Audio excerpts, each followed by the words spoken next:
आगाज हो चुका है निवेश ज्ञान संगम का और अब की बार जो निवेश ज्ञान संगम की बात हो रही है वो है कमोडिटी। जी हाँ, कमोडिटी महाकुंभ लेकर आया है ईटी नाउ स्वदेश। और जैसा कि आप सब जानते हैं कि ईटी नाउ स्वदेश की ये मुहिम है, हमारा ये मकसद है, हमारा ये लक्ष्य है कि 1 करोड़ से ज्यादा जनता को निवेश की डोर से बांधा जाए। हमने पिछली बार म्यूचुअल फंड महाकुंभ किया और अब की बार कमोडिटी को लेकर तमाम निवेशक, तमाम ट्रेडर्स, तमाम इच्छुकों के लिए हम लेकर आए हैं कमोडिटी महाकुंभ। इस सेशन में मैं हूं आपके साथ कविता थपलियाल और इससे पहले विश्व मोहन, आपने एक बेहतरीन सेशन किया जहां पर आपने एक बुनियाद रख दी कि कमोडिटी महाकुंभ हम क्यों कर रहे हैं।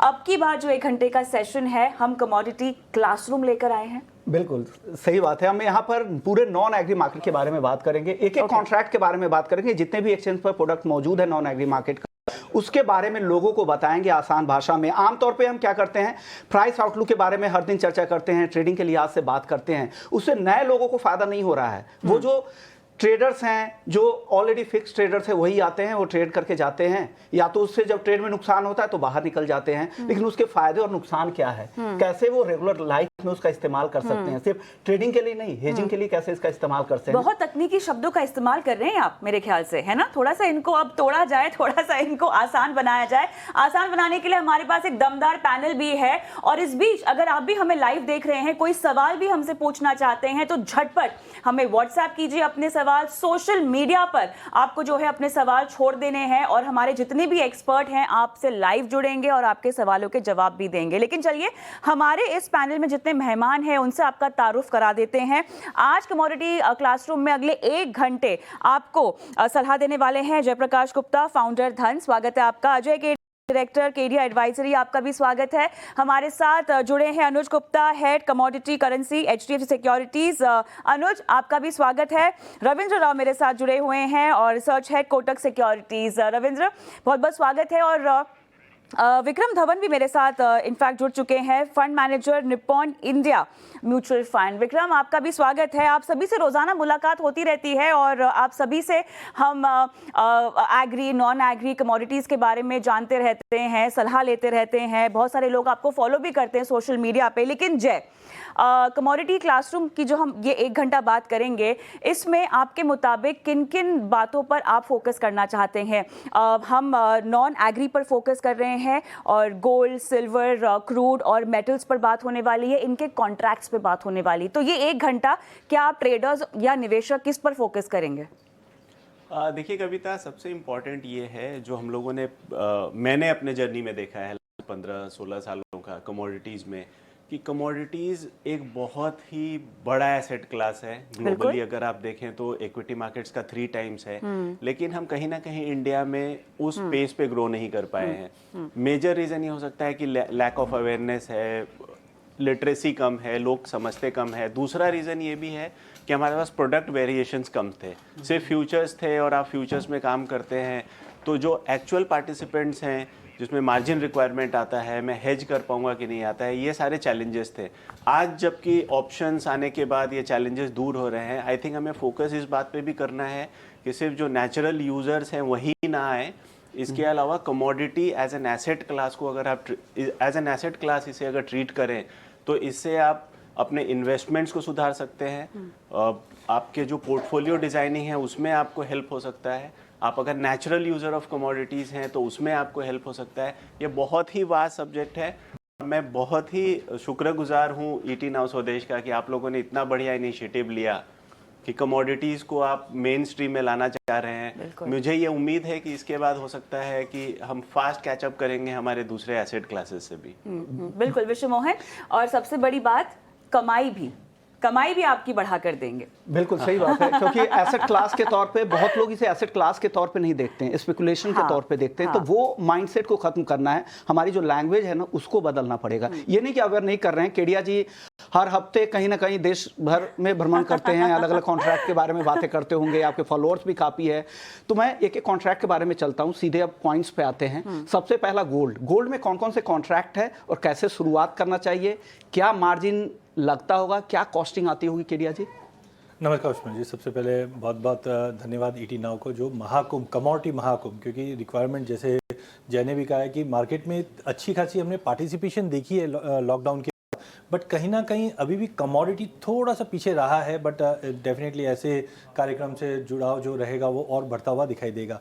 तो टाइम में मुझे लगता है कि सबसे पहले गोल्ड की बात करें तो डेफिनेटली पिछले हफ्ते ही हमने लाइफ टाइम हाई गोल्ड में लगते हुए देखा 64,100 का, तो वो एक एंजाइटी तो वैसे ही मार्केट में क्रिएट है। और एक प्रूवन हम बोल सकते हैं एक फैक्ट भी है कि अगर हम इक्विटी के अंदर 20% का डाइवर्शन अगर हम गोल्ड में करते हैं तो डेफिनेटली हमारा जो रिटर्न है वो बेटर होता हुआ दिखाई देगा, जो वॉलेटिलिटी है हमारे पोर्टफोलियो में वो कम होते हुए दिखाई देगी। तो कुल मिलाकर अगर हम गोल्ड में डाइवर्शन करेंगे तो डेफिनेटली रिटर्न्स बेटर बनते हुए दिखाई देंगे।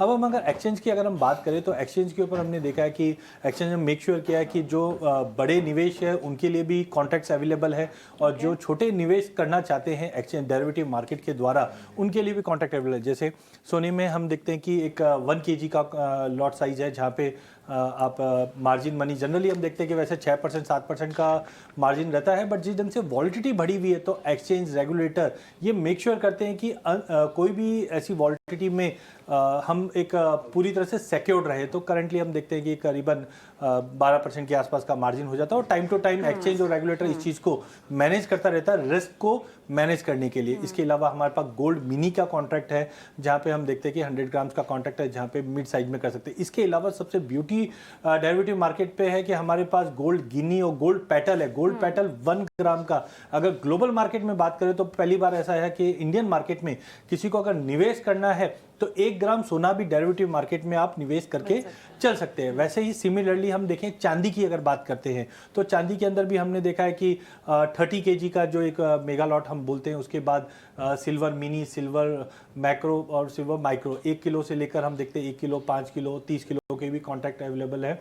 मार्जिन मनी एक तरह का क्वेश्चन मनी होता है कि जब भी हम जस्ट लाइक ए टोकन, जैसे हम कोई प्रॉपर्टी खरीदते हैं तो एक टोकन देते हैं, तो डेरिवेटिव का ब्यूटी ये है कि अगर आपको निवेश करना है तो आप एक छोटे से निवेश से मार्जिन मनी देकर भी आप निवेश करके चल सकते हैं। तो आई थिंक के रेगुलेटर और एक्सचेंज ने मेक श्योर किया है कि इंडियन मार्केट में एक कंप्लीट सेट ऑफ रहना चाहिए जहां पे पार्टिसिपेशन छोटे से लेकर बड़े प्लेयर तक का भी पार्टिसिपेशन आ सकता है। तो बुलियन में आई थिंक पार्टिसिपेशन बढ़ भी रहा है, हमने देखा भी भाव में भी अच्छी वॉलिटिलिटी जिसकी वजह से हेजर्स भी इसके अंदर काफ़ी एक्टिवली पार्टिसिपेट कर रहे हैं। ओके, बिल्कुल सही बात है। और जिस तरह के कॉन्ट्रैक्ट के का जो दायरा है, आपके पास 1 किलो का भी गोल्ड का कॉन्ट्रैक्ट है, फिर आप छोटे कॉन्ट्रैक्ट भी है जिसमें आपको गोल्ड मिनी भी है, 8 ग्राम का यहाँ पे गोल्ड गिनी और 1 ग्राम का गोल्ड पेटल्स जैसे भी कॉन्ट्रैक्ट है। तो हर लोगों के लिए यहाँ पे वैरायटी है, और जिस ग्राम का जो भाव है उसका 10-12% के आसपास शुरुआती मार्जिन है। उतने मार्जिन में आप पूरा का पूरा कॉन्ट्रैक्ट में आप अपनी इन्वॉल्वमेंट बढ़ा सकते हैं।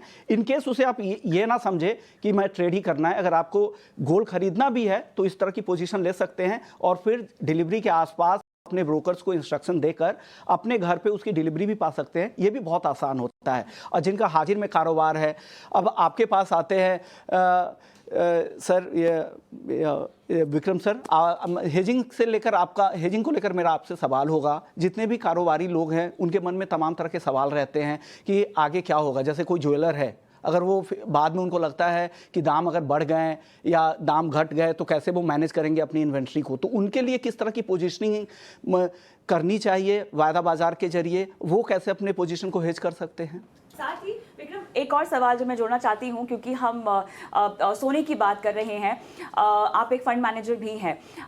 जिस तरह से हम सोने की चाल अब आगे बढ़ते हुए देख रहे हैं, और वैसे तो ब्याज दरें घटने जब शुरू होंगी तब होंगी, काफ़ी कुछ डेटा डिपेंडेंट है।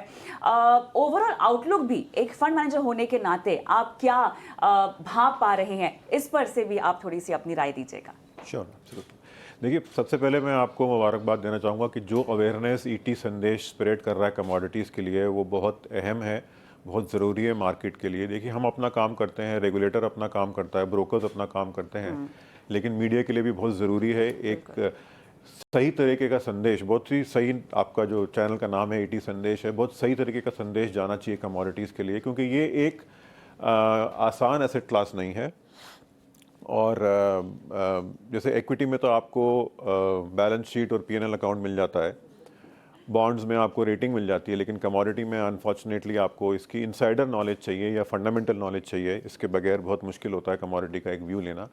अगर आप हेजिंग की बात करें, देखिए हेजिंग का जो प्राइम ऑब्जेक्टिव वो ये है कि आप हेजिंग क्यों करना चाहते हैं, क्योंकि आप अपने जो पीएनएल अकाउंट है या मुनाफा है उसको आप प्रोटेक्ट करना चाहते हैं, जो या बोलते हैं जो वॉलेटिलिटी ऑफ अर्निंग्स को आप कम करना चाहते हैं। तो सबसे पहले तो ये ऑब्जेक्टिव होना चाहिए कि मैं हेजिंग अपनी ऑर्गेनाइजेशन के लिए या अपने पोर्टफोलियो के लिए कर रहा हूँ, कि मैं उसके दो ऑब्जेक्टिव हैं कि मैं चाहता नहीं हूँ कि मेरी जो अर्निंग है, क्योंकि कोई फ़ायदा नहीं है अगर आप कंपनी चला रहे हैं, एक साल वो मुनाफे में जा रही है, अगले साल वो घाटे में जा रही है, सिर्फ इसलिए कि कमोडिटी प्राइसेस फ्लक्चुएट कर रही हैं। आपका पोर्टफोलियो भी अगर आप हेज कर रहे हैं तो क्या फ़ायदा कि एक साल आपका 10% कमा रहे हैं, अगले साल 10% जा रहा है। तो ये सब चीज़ जो है, इसलिए हेजिंग की रिक्वायरमेंट है। अब हेजिंग में सबसे बड़ा जो प्राइम ऑब्जेक्टिव ये है कि हेजिंग का जो जो ऑब्जेक्टिव है वो रिस्क मैनेजमेंट है।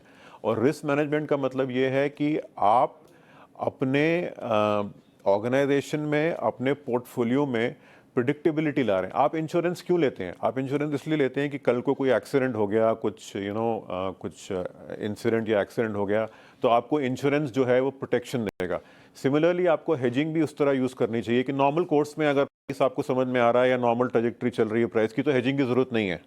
लेकिन क्या पता कल को क्या हो, प्राइस ऊपर जाए, नीचे जाए, आप लॉन्ग हैं, शॉर्ट हैं। तो ये एक ऑब्जेक्टिविटी जो है इसका, जिसको हम बोलते हैं अंडरस्टैंडिंग आर्टिकुलेशन जो है एट अ सीनियर लेवल, ये बहुत ज़रूरी है। अगर ये आपने इस चीज़ को, अगर आपने ये जो इसको अगर आपने फॉर्मलाइज कर लिया, तो उसके बाद तो सब सिमेंटिक्स है कि आपको लॉन्ग जाना है, शॉर्ट करना है, कि आपको ऑप्शन खरीदना है, फ्यूचर करना है। बट ये अंडरस्टैंडिंग बहुत ज़रूरी है कि मैं क्यों यूज़ कर रहा हूँ, किस लिए हेजिंग को यूज़ कर रहा हूँ।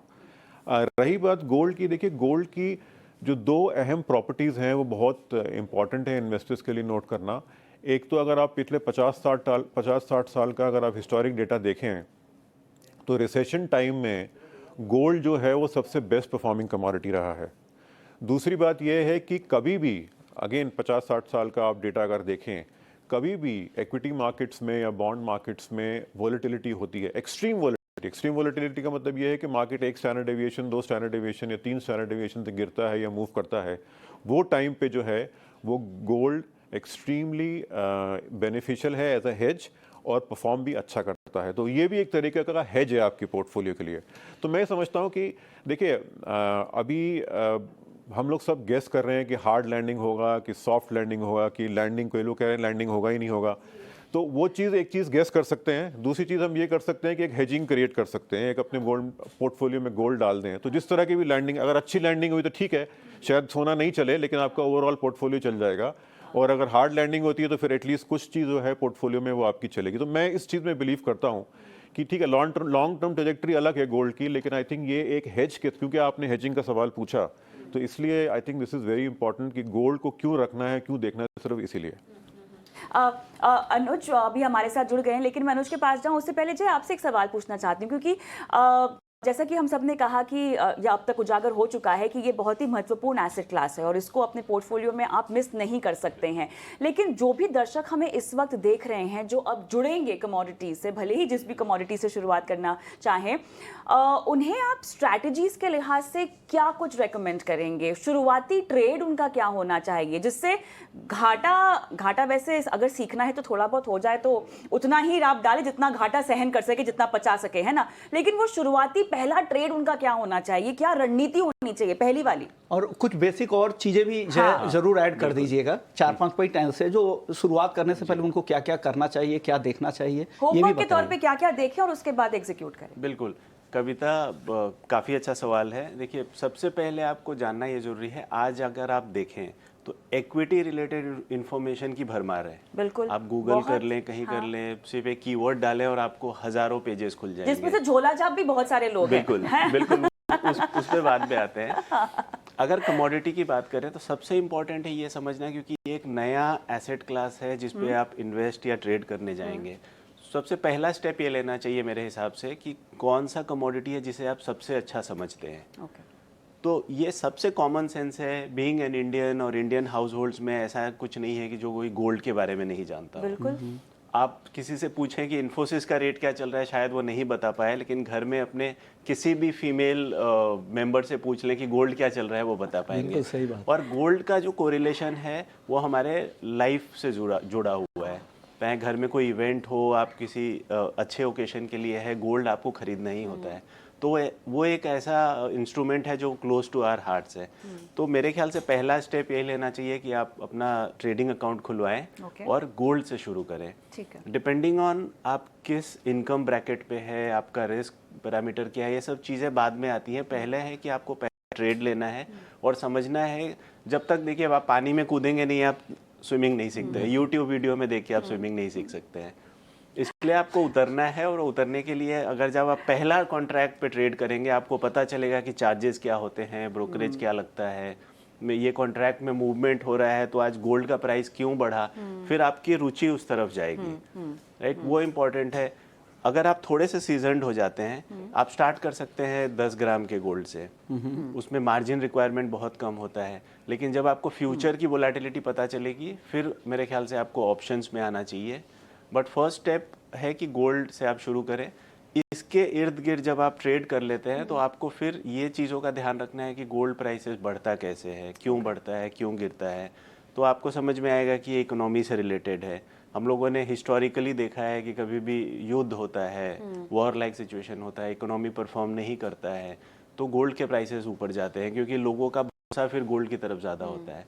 हम अपने अगर घर पे ग्रैंड पेरेंट से भी बात करें तो वो यही कहेंगे कि जब वो वॉर था तो हम लोगों ने सोना खरीद के रखा था।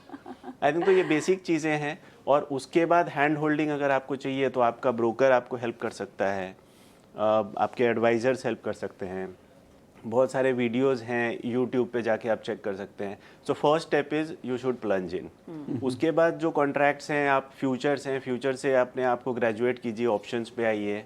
फिर ऑप्शंस में जब आप आएंगे तो बहुत सारे स्ट्रैटेजीज आएंगे। उसके मुझे लगता है ड्यूरिंग द शो हम उस पर लाइट थ्रो कर सकते हैं। जी बिल्कुल। हमारे साथ रविंद्र जी भी हैं और अनुज गुप्ता जी भी हैं। रविंद्र जी, अब आपसे मेरा सवाल होगा चांदी को लेकर। चांदी एक ऐसा कॉन्ट्रैक्ट है ना, काफ़ी वॉलेटाइल है, काफ़ी चंचल कमोडिटी भी इसे कहते हैं। क्या अगर चांदी में अगर किसी को एंट्री करनी है, गोल्ड के बारे में तो हमारे तीनों एक्सपर्ट्स अभी बता रहे थे, चांदी के बारे में आप बताइए कैसे शुरुआत चांदी के साथ करना चाहिए, किन किन खबरों को देखना चाहिए और कौन कौन से ऑप्शन, कौन कौन से कॉन्ट्रैक्ट मौजूद है मार्केट में। गुड मॉर्निंग विश्वमोहन जी और Kavita, thank you for calling me on this, inviting me on this show. मेरे हिसाब से जैसे जेपी ने कहा, जैसे विक्रम ने कहा, आई थिंक प्रोडक्ट्स के साथ अवेयरनेस की बहुत ज़रूरत है कमोडिटी मार्केट के लिए। I have seen a journey of around 17 years in commodities, but अभी भी ऐसा लगता है कि commodity is something which is still evolving. तो मेरे हिसाब से अवेयरनेस की ज़रूरत है, और इसीलिए मुझे लगता है कि you guys are doing a fantastic thing by conducting this Mahakumbh, जिसमें कि सारे ही पार्टिसिपेंट्स या फिर जो नए कमोडिटी में ट्रेड करना चाहते हैं, अगर उनको ट्रेड करना है तो इसमें उनको काफ़ी नॉलेज मिलेगा, इनिशियल नॉलेज तो मिलेगा कि कैसे स्टार्ट करना है। तो आई थिंक ऐसा जो महाकुंभ है, ये this should be on a continuous basis. जैसे निकुंज ने भी जो फर्स्ट पैनल था उसमें एंड में जैसे उन्होंने कहा कि ऐसा महाकुंभ होते रहना चाहिए, और मेरे हिसाब से ऐसा महाकुंभ होते रहना चाहिए, क्योंकि what it does is it educates people. और कमोडिटी में मुझे लगता है कि education as of now is very very important इस कमोडिटी को समझने के लिए। कमिंग टू सिल्वर, जैसे गोल्ड के बारे में दूसरे पैनलिस्ट ने बताया, सिल्वर में भी देर आर डिफरेंट वेरिएंट्स। देखिए, ब्यूटी ये है कि इसमें 2-3 वेरिएंट्स है, जिसमें जो ट्रेडर्स है वो अपने रिस्क के हिसाब से ट्रेड कर सकते हैं। जैसे कि एक जो बड़ा कॉन्ट्रैक्ट है वो 30 किलो का कॉन्ट्रैक्ट है, जिसमें अगर कोई सीजन्ड प्लेयर है जो कमोडिटी जानते हैं, वो उसमें ट्रेड कर सकते हैं, क्योंकि इसमें एक तो मार्जिन बहुत ज़्यादा है। मार्जिन अगर आप देखें तो अराउंड 2.5-3 लाख के आसपास इसका मार्जिन आता है। तो ये छोटे मोटे रिटेल ट्रेडर के लिए थोड़ा सा मुश्किल हो जाता है to trade in big silver. लेकिन इसके अलावा we have silver mini, we have silver micro. Silver mini जो है वो 5 किलो का है, सिल्वर माइक्रो जो है वो 1 किलो का है। तो इसमें ब्यूटी ये है कि इसका मार्जिन भी कम हो जाता है, प्लस इसका रिस्क भी कम हो जाता है। तो जैसे कहते हैं कि हाई रिस्क हाई प्रॉफिट, वैसे ही लो रिस्क लो प्रॉफिट। तो इसमें प्रॉफिट भी, जो इसका टिक साइज है वो छोटा है, तो जो मार्केट लॉट है वो छोटा है, तो उसकी वजह से जो रिस्क है वो भी कम हो जाता है। तो मेरे हिसाब से जो लो मार्जिन क्लाइंट्स है, जैसे कि सिल्वर मिनी में आपको अराउंड 42,000 का मार्जिन देना पड़ता है, सिल्वर माइक्रो में अराउंड 7 to 8,000 का मार्जिन देना पड़ता है। तो ये अगर एक 10,000 अकाउंट में है तो उसमें भी कोई सिल्वर में ट्रेड कर सकता है। और हमने देखा है कि silver again is a precious metal, और जैसे विक्रम ने बताया कि इतना अनसर्टेनिटी है मार्केट में, आपका जो पोर्टफोलियो है दैट शुड बी हेज्ड। और सिल्वर अभी ETF भी शुरू हो चुका है, तो सिल्वर एक ऐसा विकल्प है जो आप गोल्ड के साथ कंबाइन कर सकते हैं। से अगर आपने 20% पोर्टफोलियो में एलोकेट किया है प्रेशियस मेटल, तो आपने 15% गोल्ड में कर दिया, 5% सिल्वर, बिकॉज सिल्वर की खासियत यह है कि वो एक इंडस्ट्रियल मेटल भी है और एक प्रेशियस मेटल भी है, उसमें 60% इंडस्ट्रियल प्रॉपर्टीज है, तो it goes along with industrial metals as well as with gold. तो मेरे हिसाब से it gives a very good opportunity आपका पोर्टफोलियो हेज करने के लिए।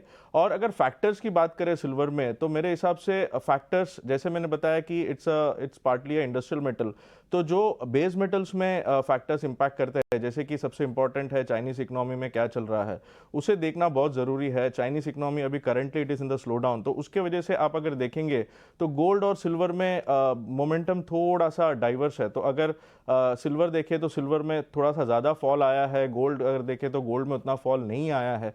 Now that is mainly because Chinese economy slowing down, और उसकी वजह से सिल्वर का जो डिमांड है दैट इज़ एक्सपेक्टेड कि शायद थोड़ा सा इनिशियली थोड़ा सा कम रह सकता है। तो I think major is Chinese economy. उसके बाद अगर ऐसा प्रेशियस मेटल आप देखते हैं तो गोल्ड को फॉलो करना जरूरी है। अगर गोल्ड ऊपर जा रहा है that means that is positive for silver as well. हाँ, थोड़ा सा चाल उसका थोड़ा सा it is called I would say थोड़ा सा लेट बैक होता है, but it still follows gold. तो मेरे हिसाब से ये दो फैक्टर है जो कि काफ़ी इंपॉर्टेंट है सिल्वर के लिए, अदर देन सिल्वर के अपने जो डिमांड सप्लाई फंडामेंटल्स है, प्लस जो भी ग्लोबल इकोनॉमी में जो भी चल रहा है उसे ट्रैक करना बहुत बहुत इंपॉर्टेंट हो जाता है। प्लस इसमें एक और एक्सचेंज की तरफ से एक और अच्छा चीज़ ये है कि इसमें ऑप्शन कॉन्ट्रैक्ट्स भी है। तो अगर किसी को और भी कम मार्जिन में अगर सिल्वर मिनी को ट्रेड करना है या फिर बड़े सिल्वर में ट्रेड करना है तो they can also go for option. But जैसे जेपी ने बताया राइटली कि पहले आपको फ्यूचर समझना होगा, फ्यूचर्स में आपको एक ग्रेजुएशन लेनी होगी, उसके बाद आप ऑप्शन में आ सकते हैं। क्योंकि देयर इज एन एग्जांपल जहाँ पे लोग ऑप्शन ले लेते हैं, लेकिन उनको ये नहीं पता कि बाय द एक्सपायरी उसका जो because of the theta DK उसका जो वैल्यू है वो कम हो जाता है। तो लोग सोचने लग जाते हैं कि बॉस फ्यूचर का प्राइस तो ऊपर जा रहा है but option write is going down. सो ये सब जो इंट्रिकेसीज है इसको समझना बहुत ज़रूरी है ऑप्शन मार्केट्स में। तो एडवाइस यही है कि पहले फ्यूचर मार्केट को समझे कि कैसे ट्रेड करना है, और फिर फ्यूचर मार्केट्स में भी आई वुड सजेस्ट कि you should go with the smaller contracts जिसमें रिस्क कम होता है, एंड देन एक बार आपने फ्यूचर मार्केट सीख लिया then you can get into the option markets. तो मेरे हिसाब से this should be how you should gradually go higher in the trading ladder, और रिस्क मैनेज करना बहुत बहुत ज़रूरी है। तो वो भी अगर आप इसमें इंक्लूड कर दे तो I think you can become a very good trader. So this is how कोई सिल्वर में ट्रेड कर सकता है। बिल्कुल, इस तरह की जागरूकता और विश्वमोहन इस तरह की साक्षरता बहुत ज़रूरी है। लेकिन क्योंकि आप लगातार कमोडिटीज़ को ट्रैक करते आए हैं, सोना और चांदी एक दशक का अगर मैं अनुभव कमाई के लिहाज से, वॉल्टिलिटी के हिसाब से अगर समझना चाहूँ तो किस में ज़्यादा रहा है? वॉलेटिलिटी तो ऑब्वियस बात है कि चांदी में बहुत ज़्यादा रहती है, लेकिन जो कंसिस्टेंट रिटर्न है वो गोल्ड का काफ़ी ज़्यादा रहता है। तो दोनों काउंटर हालांकि साथ ही चलते हैं, लेकिन चांदी काफ़ी वॉलेटाइल होती है। जब तेज़ी आती है तो चांदी ज़्यादा आउट परफॉर्म कर जाती है, गिरावट में ज़्यादा गिर जाती है। तो इन बातों का तो आपको ध्यान रखना चाहिए। हालांकि बाजार में कई तरह के कॉन्ट्रैक्ट्स है, जैसा वो कह रहे थे। कोई भी कॉन्ट्रैक्ट में आप जब भी भागीदारी आपको लेना है, पार्टिसिपेशन करना है, तो सबसे पहले उसके बारे में समझे, उस कॉन्ट्रैक्ट के बारे में समझे। जैसा फ्यूचर्स एक बार आपने समझ ले तो ऑप्शंस के बारे में समझे, इंट्रिंसिक वैल्यू, टाइम वैल्यू क्या होती है। तो ये सब छोटी छोटी चीज़ें हैं वो पढ़े। उसके बाद किन किन खबरों का असर होता है, खबरों को देखे, कॉन्ट्रैक्ट को समझे, एक्सचेंज पर जितने तरह के कॉन्ट्रैक्ट मौजूद है उन कॉन्ट्रैक्ट के बारे में समझे, फिर आगे बढ़े। आपकी जो कमाई है क्या वो कॉन्ट्रैक्ट के चुनाव पर निर्भर करती है? नहीं, कॉन्ट्रैक्ट के चुनाव पे नहीं, आप के नॉलेज बेस पे निर्भर करेगी कि आप कितना टाइम देते हैं, कितना रिसर्च करते हैं, उस पर काफ़ी कुछ निर्भर करेगी। हमारे साथ अनुज भी है, अनुज जी से भी एक सवाल ले लेते हैं। अनुज जी, गोल्ड और सिल्वर की हम लगातार बात कर रहे थे, आप क्या गोल्डन टिप्स देना चाहेंगे लोगों को जो इस कॉन्ट्रैक्ट में एंट्री करना चाहें, जो नए ट्रेडर है उनके लिहाज से बताइए। विश्वमोहन जी, सबसे पहले तो आपको, कविता जी को, निकुंज जी को ये महकुम लगाने के लिए बहुत बहुत धन्यवाद और बहुत बहुत शुक्रिया कि आप इतना बड़ा इनिशिएटिव ले रहे हैं कि मार्केट में जो अवेयरनेस है वो लोगों की बढ़े।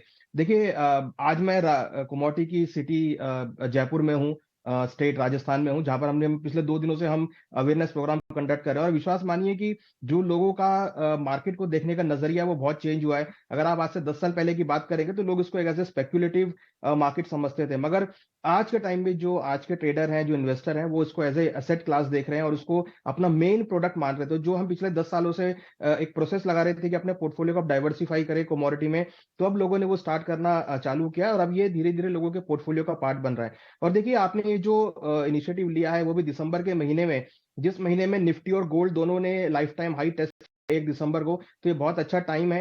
एक तो 2023 का एंड है और 2024 की स्टार्टिंग है। 2024 में बहुत सारे इवेंट्स होने हैं, तो उसको नजर में रखते हुए अगर आप देखेंगे तो आपने बहुत अच्छा इनिशिएटिव लिया है दिसंबर के महीने में कि लोग अब अपनी रणनीति बना सकते हैं। और जिस तरीके से जियोपॉलिटिकल टेंशन इनिशिएट हो रही है, जिस तरीके से इंटरेस्ट रेट को लेके कवायद चल रही है, तो कहीं ना कहीं लोगों के माइंड में ये एक थॉट है कि अब आगे जो कमोडिटी है, मार्केट है, उसको कैसे देखना चाहिए। तो वेरी थैंकफुल टू यू कि आपने ये कवरेज आज प्रोग्राम रखा। ये बहुत अच्छा आपका इनिशिएटिव है। देखिए, जहां तक गोल्ड और सिल्वर को हम देखें तो डेफिनेटली हमेशा से ही इंटरेस्ट का पार्ट रहा है, इन्वेस्टमेंट का पार्ट रहा है। गोल्ड में आप देखेंगे तो इस साल करीबन 16% के आसपास के रिटर्न रहे हैं, कहीं ना कहीं निफ्टी के रिटर्न को बीट आउट किया है। तो ये लोगों को दिख रहा है कि अगर आपने गोल्ड में पैसा लगाया होता तो शायद वो इक्विटी को भी बीट कर सकता था। तो वो यहाँ पर एक एग्जाम्पल इस साल सेट होता हुआ दिखाई दिया है। क्योंकि जो आज का इन्वेस्टर है, अगर आप आज से पहले के इन्वेस्टर और आज के इन्वेस्टर को कंपेयर करेंगे तो आज के इन्वेस्टर के पास सोर्स ऑफ नॉलेज बहुत सारी हैं। जो इन्वेस्टर है उसको ऑप्शंस देखना आता है, जो आज का इन्वेस्टर है उसको सोशल मीडिया पे जाकर मार्केट को ट्रैक करना आता है, उसको समझ में आती हैं चीजें। तो जो पहले के इन्वेस्टर थे वो जनरली कैश मार्केट में डीलिंग करते थे, वो इन्वेस्टमेंट में डीलिंग करते थे। मगर आज का जो इन्वेस्टर है वो जो है एक ऑप्शन ट्रेडिंग भी करता है, वो डेरिवेटिव को भी समझता है और डेरिवेटिव में वो अच्छी तरीके से काम भी करता है। तो as commodity is a part of derivative, अगर हम फ्यूचर कॉन्ट्रैक्ट की बात करें, हालांकि फिजिकल मार्केट में ये सिंस इंसेप्शन से है और हम देख रहे हैं कि लोगों के पास, अगर आप कंपेयर करेंगे तो फिजिकल के अंदर अगर हम गोल्ड सिल्वर की बात करेंगे तो एक अनकाउंटेबल क्वांटिटी गोल्ड सिल्वर की है, मगर इसको डेरिवेटिव का पार्ट बनाना धीरे धीरे हम देख रहे हैं कि लोग इसमें आ रहे हैं। तो गोल्ड और सिल्वर जो कि डेरिवेटिव का पार्ट है, now it's become a part of their trading portfolio. तो कहीं ना कहीं जो एक इन्वेस्टर है यहाँ पर फुल ऑफ इंफॉर्मेशन है। और यहाँ पर मैं एक बात और कहना चाहूंगा कि जो मार्केट है अभी अब धीरे धीरे मैच्योर होता हुआ दिख रहा है। तो कहीं ना कहीं जिस तरीके से सेबी के इनिशिएटिव है, चाहे वो सेबी रजिस्टर्ड रिसर्च एनालिस्ट को लेकर हो, सेबी रजिस्टर्ड ब्रोकर्स को लेकर हो, तो कहीं ना कहीं लोग अब उसके प्रति जागरूक होते हुए दिख रहे हैं और डेफिनेटली उसकी तरफ अग्रसर हो रहे हैं। तो गोल्ड और सिल्वर भी अगर आप देखेंगे तो कहीं ना कहीं एक इन्वेस्टमेंट का पार्ट लोगों का बनते हुए जा रहे हैं, ट्रेडिंग का पार्ट बनता हुआ जा रहा है। तो रिटर्न पॉइंट ऑफ व्यू से अगर हम बात करें तो गोल्ड ने अच्छे रिटर्न्स दिए हैं। और जिस तरीके से गोल्ड के मिनी कॉन्ट्रैक्ट्स हैं, स्मॉल कॉन्ट्रैक्ट्स हैं, सिल्वर के स्मॉल कॉन्ट्रैक्ट्स हैं, मिनी कॉन्ट्रैक्ट हैं और ऑप्शन कॉन्ट्रैक्ट हैं, तो एक वर्साटाइल जो बास्केट है वो अब गोल्ड सिल्वर में आती हुई दिखाई दी है। तो इनफैक्ट अगर आप देखेंगे तो अब गोल्ड और सिल्वर में एक डीमैट अकाउंट का भी प्रचलन स्टार्ट हुआ है। लोग छोटी छोटी डिनोमिनेशंस में एसआईपी के थ्रू गोल्ड सिल्वर की जो स्मॉल क्वांटिटी है उसको ऐड करके अपने डीमैट अकाउंट में रखते हैं एक अच्छे लंबे अवधि के इन्वेस्टमेंट के लिए। तो कहीं ना कहीं एक अगर आप ओवरऑल देखेंगे तो गोल्ड सिल्वर के प्रति लोगों का इंटरेस्ट बढ़ा। और इंटरेस्टिंग फैक्ट अगर आप देखेंगे, अभी सोवरेन गोल्ड बॉन्ड की ट्रांच का लिक्विडेशन हुआ है जिसमें करीबन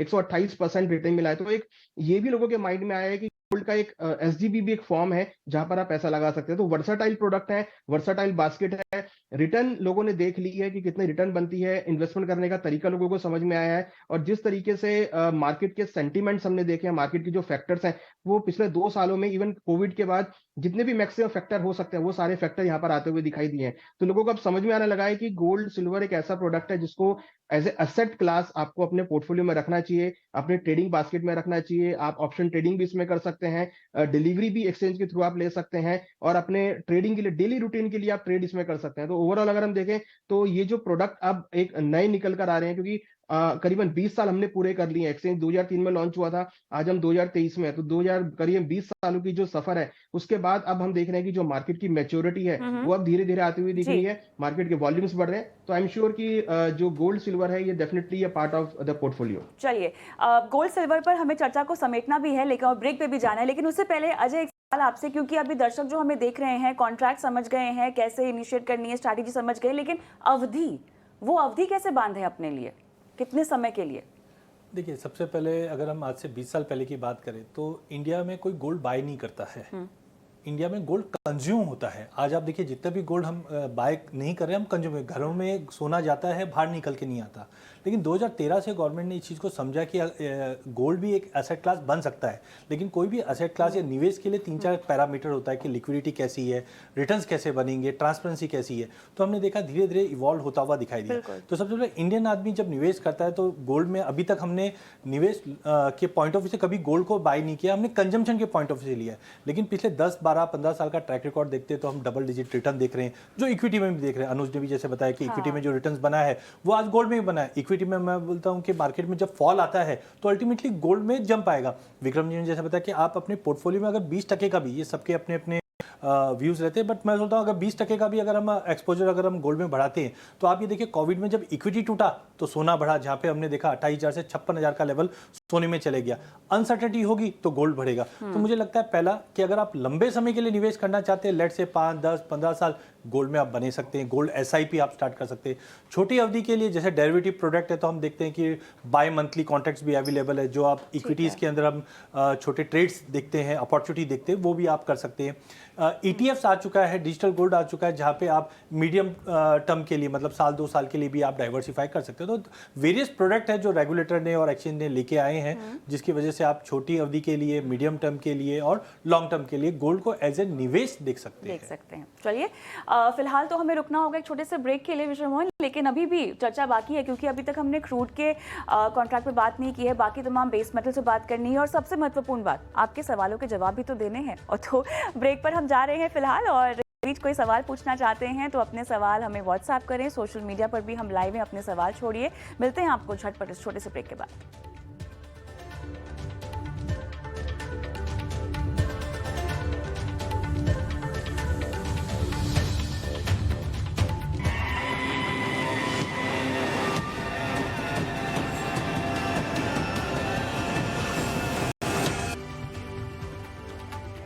ब्रेक के बाद आपका स्वागत है और आप देख रहे हैं कमोडिटी महाकुंभ। और अब इस सेगमेंट में हम बात करने वाले हैं कच्चे तेल को लेकर। कच्चा तेल एक ऐसा कॉन्ट्रैक्ट है जो काफ़ी उतार चढ़ाव भरा इस कॉन्ट्रैक्ट में हम देखते हैं। जिस तरह की तेज़ी और मंदी यहाँ पर आती है, आप देख सकते हैं कोविड के दौरान माइनस में भी गया और फिर रूस यूक्रेन युद्ध के समय में आपने $130 के ऊपर भी जाते हुए देखा। तो ऐसा कॉन्ट्रैक्ट है। आप सोचिए, जिनके रॉ मटेरियल में, जिनके कारोबार में अगर क्रूड का इस्तेमाल होता होगा, उनके लिए कितना बड़ा रिस्क होगा और वो कितना बड़ा रिस्क ले रहा है, तो उस रिस्क को कैसे कम कर सकते हैं इस कॉन्ट्रैक्ट के जरिए, डेरिवेटिव कॉन्ट्रैक्ट के जरिए, ये समझने की हम कोशिश करेंगे और इस कॉन्ट्रैक्ट के बारे में भी आपको बताएंगे।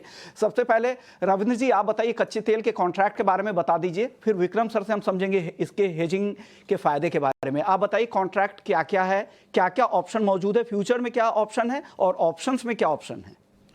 जी, क्रूड में भी जैसे गोल्ड सिल्वर में है, देर आर वेरिएंट्स। वैसे क्रूड में भी 2 वेरिएंट है। एक जो 100 बैरल्स का वेरिएंट है, जो 100 का मल्टीप्लायर है, दूसरा जो है वो 10 का मल्टीप्लायर है, क्रूड मिनी है। तो इसमें भी अगेन एडवांटेज वही है कि अगर किसी छोटे रिटेल निवेश ट्रेडर को अगर ट्रेड करना है तो मिनी कॉन्ट्रैक्ट में कर सकते हैं, जिसका जो मार्जिन है वो काफ़ी कम है, अराउंड 30-35 हज़ार के आसपास मार्जिन है। लेकिन अगर वही बड़े कॉन्ट्रैक्ट का देखें तो बड़े कॉन्ट्रैक्ट में अराउंड 3-4 लाख के आसपास मार्जिन है। तो दिस इज़ द ब्यूटी। और दूसरा जो ऑप्शन कॉन्ट्रैक्ट है, आई थिंक ऑप्शन, क्रूड का ऑप्शन काफ़ी लिक्विड है और क्रूड और नेचुरल गैस के ऑप्शन जो है वो काफ़ी लिक्विड है। इसमें ऑप्शन की बेनिफिट ये है कि आप छोटे प्रीमियम के साथ ट्रेड कर सकते हैं। जैसे कि अगर से स्ट्राइक प्राइस चल रहा है 150, तो उसका जो आपका मार्जिन है, जो प्रीमियम है, वो आपका आएगा अराउंड 15,000 के आसपास। तो एज लो एज 15,000 आप क्रूड के कॉन्ट्रैक्ट में ऑप्शन के जरिए ट्रेड कर सकते हैं। आप हेज कर सकते हैं ऑप्शन के जरिए। अगर आपका फ्यूचर पोजीशन से अगर उल्टा हो गया है, आपको बुलिश लग रहा था, you bought it but it is going down, but you see that lower level पे सपोर्ट है, तो आप उसको ऑप्शन के जरिए अपना जो पोजीशन है उसको आप हेज भी कर सकते हैं। तो आई थिंक फ्यूचर और ऑप्शन दोनों में ही लिक्विडिटी रहने की वजह से आप इसमें काफ़ी सारे स्ट्रैटेजीज क्रिएट कर सकते हैं। जैसे कि इन्वेंट्री के टाइम पे आप इसमें स्ट्रैडल बिठा सकते हैं। तो I think there are lot of avenues crude में, because of the liquidity in options आप बहुत सारे डिफरेंट स्ट्रैटेजीज करके इसमें ट्रेड कर सकते हैं। लेकिन जैसे मैंने बताया पहले भी कि आपको पहले समझना होगा इस मार्केट को, इसके फंडामेंटल्स को, कैसे प्राइस मूव होता है, प्राइस एक्शन को समझिए और उसके बाद आप इन कॉन्ट्रैक्ट्स में ट्रेड कर सकते हैं। तो I think these are the options available within crude, जहाँ पे एक छोटे से लेके बड़े ट्रेडर तक सारे ही क्रूड में ट्रेड कर सकते हैं। बिल्कुल, जिस तरह के आपके पास ऑप्शन है, एक तो बेस कॉन्ट्रैक्ट है ही 100 बैरल का, उसके अलावा आपके पास क्रूड मिनी का, फिर ऑप्शंस का भी विकल्प आपके पास है। लेकिन उससे पहले क्योंकि मार्केट काफ़ी वॉलेटाइल रहता है तो इन पे किन किन खबरों का असर होता है ये देखना बहुत ज़रूरी है। इसके लिए हम खास पैनल में आपको बताएंगे भी, एनर्जी बूस्टर के नाम से हमने वो पैनल करेंगे जहाँ पर आपको तमाम जानकारी दी जाएगी क्रूड के बारे में। अब नेचुरल गैस के बारे में बात कर लेते हैं। अनुज जी, आपसे मेरा सवाल होगा, नेचुरल गैस के कॉन्ट्रैक्ट के बारे में आप बताइए कि क्या क्या ऑप्शन मौजूद है, जो इसमें ट्रेड करना चाहते हैं उनके लिए क्या सलाह है? छोटा जवाब दीजिएगा सर। देखिए, नेचुरल गैस काफी वॉलेटाइल रहा इस साल। हमने 800 तक के हाई लेवल देखा, उसके बाद नीचे करीबन 150 तक का। तो काफी ट्रेडर का मनपसंद प्रोडक्ट है। वॉलिडिटी बहुत हाई रहती है। जो प्रॉफिट का ट्रेड करने का है वो बहुत छोटा है। मींस आप 1 रुपए में 1250 रुपए का इसका लॉट साइज है। आपको अगर 1 रुपए का मूवमेंट होता है तो 1250 रुपए का प्रॉफिट एंड लॉस होता है। तो कहीं ना कहीं अगर आप देखेंगे तो बहुत छोटा कॉन्ट्रैक्ट है। इसके अंदर एमसीएक्स में अवेलेबल है, बड़ा कॉन्ट्रैक्ट अवेलेबल है, मिनी कॉन्ट्रैक्ट अवेलेबल है, इवन इसके अंदर ऑप्शन ट्रेडिंग अवेलेबल है। और अगर आप देखेंगे तो एक्सचेंज के ओवरऑल वॉल्यूम के अंदर ये बहुत बड़ा पार्ट कंट्रीब्यूट करता है ऑप्शन ट्रेडिंग में। तो वॉल्यूम वाइज भी काफी अच्छा है, लिक्विडिटी बहुत हाई है, ट्रैक करना बहुत इजी है क्योंकि ये बेस रहता है यूएस के वेदर के ऊपर में, यूएस की इन्वेंट्री के ऊपर में। तो उसमें आपको ज्यादा डेटा देखने की जरूरत नहीं है। अगर आप यूएस के वेदर को ट्रैक कर रहे हैं, अगर आप यूएस की इन्वेंट्री को ट्रैक कर रहे हैं, नेचुरल गैस की इन्वेंट्री को, तो एक आइडिया बना सकते हैं। तो कहीं ना कहीं एक छोटा कॉन्ट्रैक्ट है जो कि ट्रेडर्स के लिए मार्जिन वाइज भी बहुत छोटा कॉन्ट्रैक्ट है। बट हाँ, इसमें एक चीज इंपॉर्टेंट है कि वॉलेटाइल बहुत है। इसकी जो वॉलिडिटी है वो एज कंपेयर बाकी कमोडिटी से काफी हाई रहती है। तो थोड़ा सा अगर आप ध्यान देते हैं, थोड़ा सा डिसिप्लिन के साथ अगर ट्रेड करते हैं तो अच्छा इसमें ट्रेडिंग सेटअप बना सकते हैं। ओके, विक्रम सर, इस तरह के कॉन्ट्रैक्ट्स आपने सुना, इस तरह के कॉन्ट्रैक्ट्स हैं, चाहे वो क्रूड मिनी हो या क्रूड ऑप्शंस हो, नेचुरल गैस में नेचुरल गैस मिनी और नेचुरल गैस का ऑप्शंस का कॉन्ट्रैक्ट, ये सारे कॉन्ट्रैक्ट के बारे में हमने लोगों को बता दिया। लेकिन बहुत सारी छोटी छोटी इंडस्ट्री भी हो, चाहे बहुत सारी टायर की कंपनियां हो, टायर की इंडस्ट्री हो, पेंट इंडस्ट्री हो, या गैस के कारोबार से जुड़ी हुई अगर फर्टिलाइजर इंडस्ट्री हो, तो उनके लिए रॉ मटेरियल में। लेकिन वो हेजिंग के लिए जो बड़ी कंपनियां हैं वो तो इंटरनेशनल मार्केट में जाकर हेज कर ले रही हैं, लेकिन जो छोटी इंडस्ट्रीज है वो हेज करने नहीं आ रही है। उनके लिए आप क्या सलाह देंगे ताकि वो अपने रिस्क को कम कर सके और एक्सचेंज के प्लेटफॉर्म का भी इस्तेमाल करें?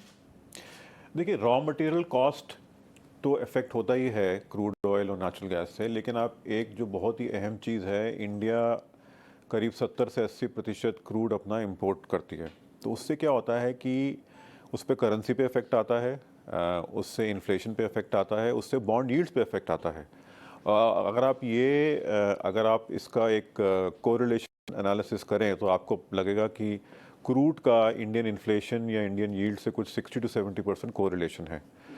रही बात पर्टिकुलरली हेजिंग की, तो ये बहुत वॉलेटाइल है, और जब भी कमोडिटी वॉलेटाइल होता है इसका मतलब ये है कि आपको जो हेजिंग करनी है वो अपनी मार्जिन प्रोटेक्शन के लिए करनी है, ना कि स्पेकुलेशन के लिए। स्पेकुलेशन एक अलग दुनिया है, एक अलग वो है। और इसमें अगर आपको क्रूड ऑयल में हेजिंग करनी है, इन्वेस्टमेंट करनी है, तो आपको 2 टर्म्स सीखनी पड़ेंगी, उसके बारे में पढ़ना पड़ेगा। वो है कंटैंगो और बैकवर्डेशन, जो कि हम हिंदी में बोलते हैं बदला और उल्टा बदला। जब मार्केट कंटैंगो या बदले में हो तो अपनी फिजिकल पोजीशन को लॉन्ग रखें, ताकि आप जब हेज कर रहे हैं तो आपको उसमें रोल यील्ड मिले, जिसका मतलब आपको मार्केट मुनाफा देगा। और जब मार्केट बैकवर्डेशन या उल्टा बदला में हो तो अपनी फिजिकल पोजीशन शॉर्ट रखें, ताकि आपकी हेजिंग पोजीशन जो एक्सचेंज में है वो बाई की हो, जिसमें आप जितना रोल करेंगे उतना आपको फ़ायदा हो। तो ये मार्केट आपको फ्री में दे रहा है, तो एटलीस्ट ये जो हेजिंग में है ये तो आप इसको करें, चाहे वो नेचुरल गैस हो, चाहे वो क्रूड, कोई भी कमोडिटी हो, कॉपर भी हो सकता है, एल्यूमिनियम भी हो सकता है। तो ये 2 चीज़ें जानना बहुत ज़रूरी है, स्पेशली रिस्क मैनेजर्स के लिए और इन्वेस्टमेंट मैनेजर्स के लिए, अगर एनर्जी मार्केट के लिए। बिल्कुल। सवाल जवाब कर लें फटाफट। हाँ, बहुत दर्शक अपने हाँ, दर्शकों के पास जाने से पहले एक बार बेस मेटल्स के अगर कॉन्ट्रैक्ट की बिल्कुल, समझ झटपट ले, समझ लेते क्योंकि हैं। बहुत सारी छोटी एमएसएमईज वो कर भी रही है, हेजिंग कर रही है। एमसीएक्स से बात हो रही थी, वो कह रहे थे बहुत सारे ऐसे लोग आ रहे हैं। तो उस कॉन्ट्रैक्ट के बारे में फटाफट से बता दीजिए, कॉपर, जिंक, लेड, निकल, एल्युमिनियम के बारे में। हालांकि बाकी में मिनी भी है, सिर्फ कॉपर में मिनी नहीं है। बिल्कुल, देखिए कॉन्ट्रैक्ट्स वेरियस कॉन्ट्रैक्ट्स हैं। अगर आप बेस मेटल कैटेगरी की बात करें तो उसमें प्राइमरी आपका कॉपर है, निकल, जिंक, लेड है और एल्युमिनियम है, जिसमें यहाँ पर ज़्यादातर वोलेटिलिटी देखने को मिलता है, अच्छे ट्रेड्स होते हैं। चैलेंज ये रहता है डिलीवरी का, ठीक है, तो डिलीवरी में भी काफ़ी अभी इम्प्रूवमेंट देखने को मिला है। अगर आप एल्युमिनियम की बात करें तो जो नॉर्मल कॉन्ट्रैक्ट है वो 5 टन का है, मिनी कॉन्ट्रैक्ट है 1 टन का है। जो प्राइसेस और इस तरह से बाकी बेस मेटल्स के भी कॉन्ट्रैक्ट्स हैं। जो इम्पोर्टेंट चीज़ आपको ध्यान देनी ये है कि बेस मेटल प्राइसेस, क्योंकि अगर हम क्लासरूम की बात कर रहे हैं तो एक बेसिक चीज़ पर अगर ध्यान दें तो ये है कि बेस मेटल प्राइसेस का रिलेशन इकोनॉमी के परफॉर्मेंस से बहुत है। अगर इकोनॉमी अच्छा कर रही है, इंफ्रास्ट्रक्चर डिमांड है, बहुत सारे कंस्ट्रक्शन हो रहे हैं तो डिमांड बढ़ेगा। तो कोई एक इसमें ट्रेड करना चाहता है, उसे ये सब पॉइंट्स पे ध्यान देना चाहिए। जो इकोनॉमी डेटा पॉइंट्स हैं उस पर ध्यान देना चाहिए कि जीडीपी के नंबर्स किस तरह से आ रहे हैं, आपका यहाँ पे जो मैन्युफैक्चरिंग इंडेक्स है वो किस तरह से परफॉर्म कर रहा है। तो ये एक इंडिकेशन देता है कि आने वाले दिनों में बेस मेटल प्राइसेस में तेज़ी रहेगी या उसमें मंदी रहेगी। तो अकॉर्डिंगली आप इसमें पोजीशंस बनाएं। हालांकि ये डिलीवरी बेस्ड कॉन्ट्रैक्ट्स है तो इसके लिए थोड़ा सा आपको पढ़ने की भी ज़रूरत है। इनिशियल यही होगा कि आप मिनी कॉन्ट्रैक्ट से शुरू करें, उसमें आपको बहुत कुछ सीखने को मिलेगा। फिर जैसे जैसे आपका एक्सपीरियंस बढ़ेगा उसके हिसाब से मुझे लगता है आपको बड़े कॉन्ट्रैक्ट्स में जाना चाहिए। कविता, आप सवाल जवाब का सिलसिला शुरू करें उससे पहले मैं थोड़ा सा लीड आउट दूंगा आपको। जिस एक्सचेंज में जाके आप ट्रेड करना चाह रहे हैं तो सबसे पहले एक्सचेंज के प्रोडक्ट कैटेगरी के बारे में जाएं और उसके बारे में पूरा पढ़ें कि क्या क्या है। सारी चीज़ें वहाँ पर आपको मिल जाएगी हर कॉन्ट्रैक्ट के बारे में। नए ट्रेडर है तो मिनी से शुरुआत करें, अगर हाजिर में कारोबार है तो डेफिनेटली जाएं और अपने रिस्क को कम करें, मार्जिन को प्रोटेक्ट करें। ये बहुत ज़रूरी है मेटल्स के कारोबारियों के लिए, यही सलाह है। चलिए सवाल जवाब का और इन ये जो चर्चा अभी हुई है इसको हम और विस्तार से भी हमारे बाकी के आने वाले जो घंटे हैं उसमें डिस्कस करेंगे। तो ऐसा नहीं है कि अगर आपने ये मिस कर दिया तो आप ये नहीं सुन पाएंगे। हम लाइव भी हैं सोशल मीडिया प्लेटफॉर्म से, भले ही वो फेसबुक हो, एक्स हो, यूट्यूब हो, वहां भी हमें देख सकते हैं। लेकिन झटपट सवाल अजय आपके पास आऊंगी। अथर्व जैन दिल्ली से हमारे एक दर्शक हैं, पूछ रहे हैं सोने को लेकर क्या आउटलुक है और साथ ही क्या सोने में ट्रेडिंग जारी रखनी चाहिए जबकि इक्विटी मार्केट में बेहतर रिटर्न की उम्मीद है। बढ़िया सवाल। बिल्कुल कविता जी, काफ़ी बढ़िया सवाल है। बट मुझे नो डाउट मैं काफ़ी प्रो गोल्ड पे बुलिश ही रहता हूँ ज़्यादा करके।